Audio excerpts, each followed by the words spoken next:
జై శ్రీరామ్. అందరికీ నమస్కారం. వెల్కమ్ టు న్యూస్ అఖండ.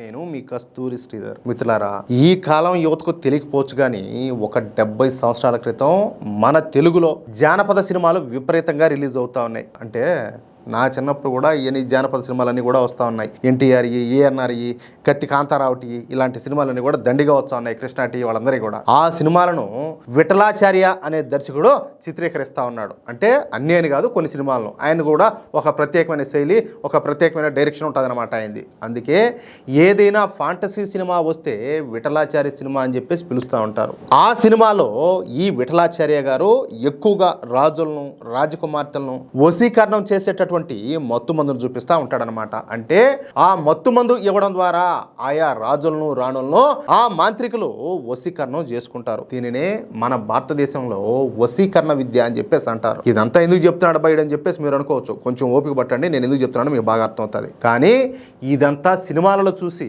ఒట్టి బోటకం అని చెప్పేసి చాలా మంది అనుకుంటా ఉంటారు. వాస్తవానికి కూడా అంతే. ఇది కేవలం సినిమాను నడిపించడానికి సృష్టించబడినటువంటి పదం అని చెప్పేసి చాలా మంది నమ్ముతా ఉన్నారు. అదేందుకు చాలా మంది అంటూ ఉంటారు కదా, మంత్రాల చింతకాయలు రావాలని అని చెప్పేసి కొంతమంది మాట్లాడుతూ ఉంటారు. సరే, అవన్నీ కూడా పక్కన పెట్టండి. ఇప్పటికి కూడా మన దేశంలో ఈ వశీకరణ విద్య అనేది ఉండాది అంటే దాదాపుగా ఎవరు కూడా నమ్మరు. కానీ ఈ వశీకరణ విద్య అనేది ఉండాది. నీకేమన్నా మెంట్లారా, పిచ్చోడా, పిచ్చి మొహోడా, ఏం మాట్లాడుతున్నావురా? వశీకరణ విద్య ఉండేది ఏందిరా? సైన్స్ ఎక్కడికో పోతుంది, టెక్నాలజీ పెరిగిపోతుంది, నువ్వేంది ఇట్లా మాటలని కూడా మాట్లాడతామని చెప్పేసి మీరు అనుకోవచ్చు. మీకు అర్థమయ్యేటట్టు చెప్తా, ఖచ్చితంగా మీరు ఒప్పుకొని తీరుతారు. ఓకేనా? కానీ ఇప్పుడు ఈ వశీకరణ విద్యను జిహాదీగాళ్ళు ఫాలో అవుతున్నారు. చూడండి, అమ్మాయిలను వశీకరణం చేసుకునేటటువంటి డ్రగ్ను ఈ జిహాదీగాళ్ళు ఉపయోగిస్తున్నారు. ముఖ్యంగా మన హిందూ అమ్మాయిలను ట్రాప్ చేయడానికి ఈ వశీకరణ డ్రగ్ను ఈ జిహాదీగాళ్ళు పెద్ద ఎత్తున ఉపయోగిస్తున్నారు. ఈ డ్రగ్ అసలు పేరు క్యాప్టగాన్, కానీ దీనిని జిహాదీ డ్రగ్ అని, టెర్రర్ డ్రగ్ అని చెప్పేసి పిలుస్తారనమాట.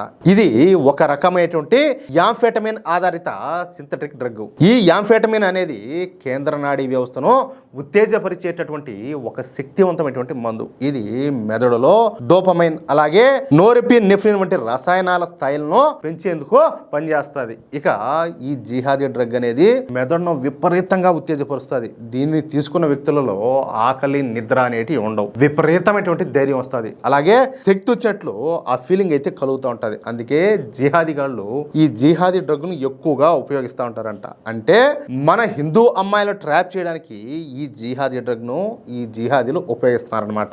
ఈ జిహాదీ డ్రగ్ హైలీ ఎఫెక్టివ్ గా ఉంటుంది. దాదాపుగా ప్రతి జిహాదీ గాడికి ఈ డ్రగ్ గురించి తెలుసు. లవ్ జిహాద్ కు పాల్పడేటటువంటి ప్రతి జిహాదీ దగ్గర పదుల సంఖ్యలో ఈ డ్రగ్ కు సంబంధించినటువంటి బిళ్ళలు ఉంటాయి. అర్థమైందా? మన హిందూ అమ్మాయిలు సుమారుగా ఒక 20 ఏళ్ళు 25 ఏళ్ళు పెంచి పోషించేటువంటి తల్లిదండ్రుల్ని, తోడబుట్టిన వాళ్ళను, మేనమావలను, మేనత్తలను, అంటే వాళ్ళ కుటుంబ సభ్యులను అందరినీ కూడా కాదని కేవలం ఒక నెల పరిచయంతోనే ఈ జిహాదీగాళ్ళైనటువంటి ఎవరో ఈ ఆటో దొలుకునేవాళ్ళు, పంచర్లు వేసుకునేవాళ్ళు, నీలకాయలు మోసుకునేవాళ్ళు, బస్సు డ్రైవర్లు, ఈ విధంగా ఈ చాప్రిగాళ్ళ మాటలన్నీ కూడా నమ్మేసి వాళ్ళ వెంట ఏ విధంగా పోతున్నారు అనుకుంటున్నారు? జస్ట్ ఒకసారి ఆలోచన చేయండి.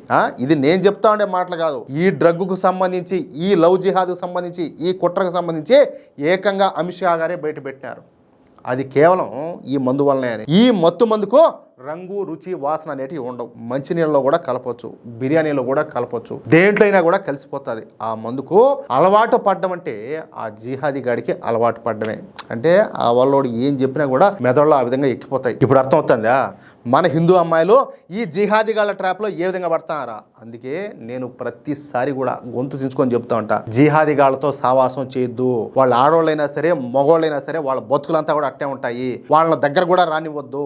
సాధ్యమైనంత వరకు ఈ జిహాదీలకు దూరంగా ఉండమని చెప్పేసి నేను పదే పదే చెప్తానే ఉంటా. మీ పిల్లలకు కూడా ఈ విషయాలు చెప్తా ఉండండి. అరే ఏందబ్బా, చిన్నపిల్లవాళ్ళలో కూడా ఈ మతాల గీతాలు పట్టించుకునేది ఏంది, వాళ్ళ చిన్నపిల్లవాళ్ళు వాళ్ళకి ఏం తెలుసు అని అనుకుంటారు. దయచేసి అలా అనుకోవద్దు. ఎందుకంటే ఇప్పుడు మన అమ్మాయి ఉండాలి, మన అమ్మాయికి కొంతమంది స్నేహితులు ఉంటారు, ఎవరు ఈ జిహాదీ మండలో. మన నిదాఖాన్ అని చెప్పేసి టీసీఎస్లో ఏం జరిగిందా? వాళ్ళు ఏం ఫ్రెండ్లీగానే పోతూ ఉంటారు. వాళ్ళు ఏం చేస్తారు, వీళ్ళు తినే దాంట్లోనో, తాగే దాంట్లోనో, దాంట్లో ఈ డ్రగ్ కలుపుతారు. వాళ్ళు లేని మాయ మాటలన్నీ చెప్తారు, వాళ్ళ మతం మారుస్తారు. లేకపోతే వాళ్ళు ఉంటారు కదా జిహాదీ వాళ్ళు, మగవాళ్ళ, వాళ్ళతో కలిసి ఫిజికల్ రిలేషన్లో ఉండేటట్టు పెడతారు. లేకపోతే వాళ్ళని పెళ్లి చేసుకునేటట్టు చేస్తారు. ఒక్క దారుణం కాదు, ఏదైనా కూడా చేస్తారు, ఏదైనా కూడా చేయగలుగుతారు. కాబట్టి మీ పిల్లలకు కూడా ఈ విషయాలన్నీ కూడా చెబుతూ ఉండండి. సరే, ఇంకా అసలు విషయానికి వస్తే, ముఖ్యంగా పశ్చిమాసియాలోని ఉగ్రవాద సంస్థలు తమ ఉగ్రవాదులు యుద్ధ క్షేత్రంలో అలసట లేకుండా భయం లేకుండా పోరాడడానికి దీన్ని ఇస్తా ఉంటారని చెప్పేసి రిపోర్ట్లు కూడా చెబుతున్నాయి. అంటే హమాస్, హెజ్బుల్లా, హైతీల వంటి తీవ్రవాద సంస్థలు ఈ జిహాదీ డ్రగ్స్ను విపరీతంగా ఉపయోగిస్తూ ఉంటారంట.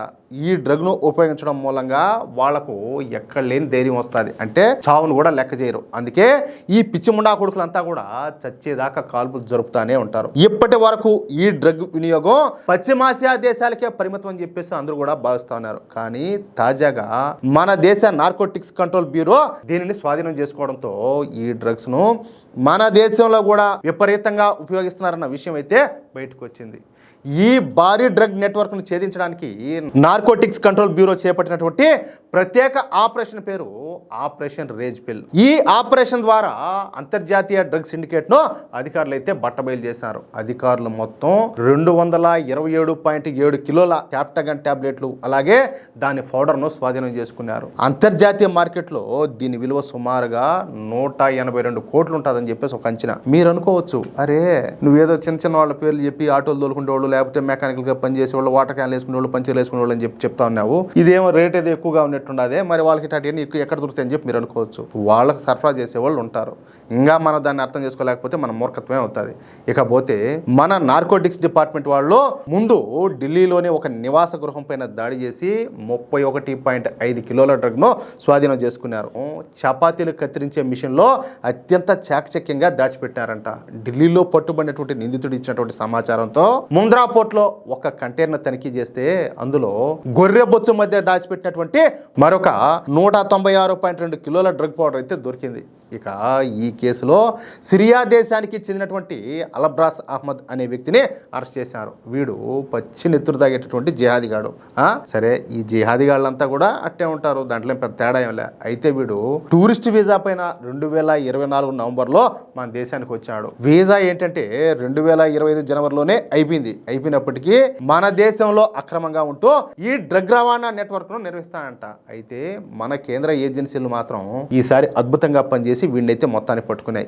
ఏది ఏమైనా కానీ మన హిందూ అమ్మాయిలు మాత్రం ఇలాంటి వాళ్ళ విషయంలో జాగ్రత్తగా ఉండాలి. అయ్యా ఆ అమ్మాయి మంచిది, ఆ అమ్మాయి అలాంటిది కాదు, ఆ అబ్బాయి అలాంటోడు కాదు, లేకపోతే వాళ్ళ కుటుంబం మంచిది, గమ్మున ఇవన్నీ సరిపెట్టండి. ఆపండి, వాటిని కొంచెం ఆపి మనం కావచ్చు, మన బిడ్డలు కావచ్చు, వాళ్ళతో ఒకరో దూరంగా ఉండేటట్టు చూడండి. అది మనకి, మన కుటుంబానికి, మన భవిష్యత్తుకి చాలా మంచిది. అర్థమైందా? ఎందుకంటే ఈ జిహాదీ డ్రగ్ గురించి ఇప్పుడే అధికారికంగా బయట ప్రపంచానికి అయితే తెలిసింది. దీనిని మన హిందూ ఆడబిడ్డలపైన ప్రయోగించడానికి జిహాదీగాళ్ళు సిద్ధంగా ఉండారు. అర్థమవుతుందా? కాబట్టి జాగ్రత్త మిత్రులారా. ఇలాంటి మరెన్నో కళ్ళు తెరిపించేటటువంటి నిజాలు, సంచలన అంతర్జాతీయ వార్తలు, అలాగే మన దేశ భద్రతకు సంబంధించినటువంటి బ్రేకింగ్ అప్డేట్స్ కోసం ఇప్పుడే మన న్యూస్ అఖండ ఛానల్ ను ఫాలో అవ్వండి. ఈ సమాచారం ప్రతి ఒక్కరికి చేరే విధంగా ఈ మెసేజ్ ను వెంటనే షేర్ చేయండి. మీ అభిప్రాయాన్ని కింద కామెంట్ రూపంలో తప్పకుండా తెలియజేయండి. అలాగే మరిన్ని వార్తల కోసం మన ఛానల్ను లైక్ చేసి సబ్స్క్రైబ్ చేసుకోవడం మాత్రం మర్చిపోవద్దు.